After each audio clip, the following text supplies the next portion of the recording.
बच्चों अब हम मैथ्स के नेक्स्ट एमसीक्यू की तरफ चलते हैं।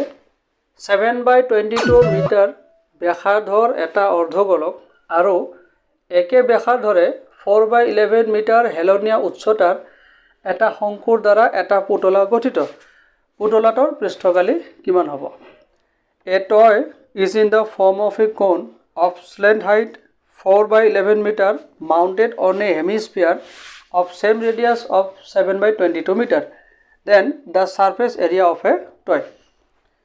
7/22 मीटर व्यासार्ध युक्त एक अर्धगोला और एक ही व्यासार्ध के साथ 4/11 मीटर तिरछी ऊंचाई युक्त एक शंकु से बनाया हुआ एक खिलौने का क्षेत्रफल कितना हो सकता है? तो सबसे पहले हम यहाँ पर सही ऑप्शन चुनेंगे, उसके बाद जो है हम एक्सप्लेनेशन में जाएंगे। तो यहाँ पर जो बच्चों हमारा सही ऑप्शन होने वाला है वो होगा option number 3, that is 1 metre square. बच्चों अब हम एक्सप्लेनेशन करेंगे। अकॉर्डिंग टू क्वेश्चन, एक जो खिलौना है वो किससे बना हुआ है? एक शंकु से और एक अर्धगोला से। तो ऊपर का हिस्सा जो है वो शंकु है और नीचे का जो हिस्सा है वो है अर्धगोला। और हम सभी जानते हैं कि शंकु के इस हाइट को कहते हैं स्लैंट हाइट, जो हम तिरछी ऊंचाई कहते हैं, उसे एल से दर्शाया जाता है। और अकॉर्डिंग टू क्वेश्चन, शंकु का और अर्धगोला का जो व्यासार्ध है, रेडियस वो सेम है, वो कितना है? 7/22 मीटर। अभी जो है कैलकुलेशन में हम क्या दिखाएंगे कि हमें पूरे खिलौने का क्षेत्रफल चाहिए, ऊपरी सतह का जो है क्षेत्रफल वो चाहिए।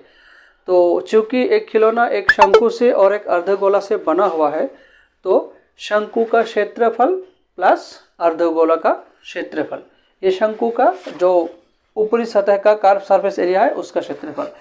अब हमें क्या करना है, कॉमन लेके हम थोड़ा इसको आसान कर दिया। और जो है पाई का वैल्यू अगर एग्जाम में 22/7 दिया जाए तो हम उसे पकड़ेंगे, लेकिन अगर 3.14 पकड़ेंगे तो रिजल्ट थोड़ा अलग आ सकता है। 22/7 में इस रिजल्ट का एक्यूरेट रिजल्ट निकल के आएगा। आर का वैल्यू 7/22, एल का वैल्यू 4/8 हमने पुट कर दिया।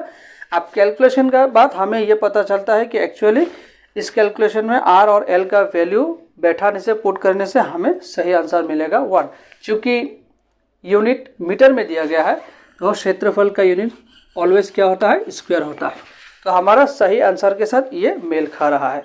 बस तुम लोगों को इतना समझना है कि इस तरह का जितना भी मैथमेटिक्स है तुम लोगों को एग्जाम में फटाफट से सॉल्व करना आना चाहिए। अभी कैलकुलेशन को मैंने थोड़ा शॉर्ट किया, लंबा नहीं किया, लेकिन अगर कोई स्टूडेंट समझना चाहता है कि ये आया कैसे 1 मीटर, तो मैं शॉर्टली दिखा देता हूँ। ऊपर 7 नीचे 7 कैंसिल, ऊपर 22 नीचे 22 कैंसिल।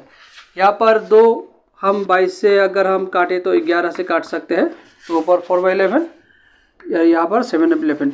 और चूंकि ये बिल्कुल काट चुका है, यहाँ पर रहा सिर्फ 1, तो देयरफॉर हमारा 1 मीटर स्क्वायर। इस तरह का मैथमेटिक्स जो है एमसीक्यू में जनरली नहीं दिया जाता, लेकिन ये जब तुम लोग एग्जाम में अगर आएगा तो इसमें 2 मार्क से लेकर 5 मार्क तक ये मैथमेटिक्स हो सकता है।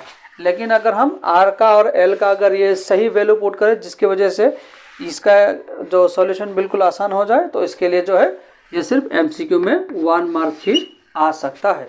आई बच्चों बात समझ में?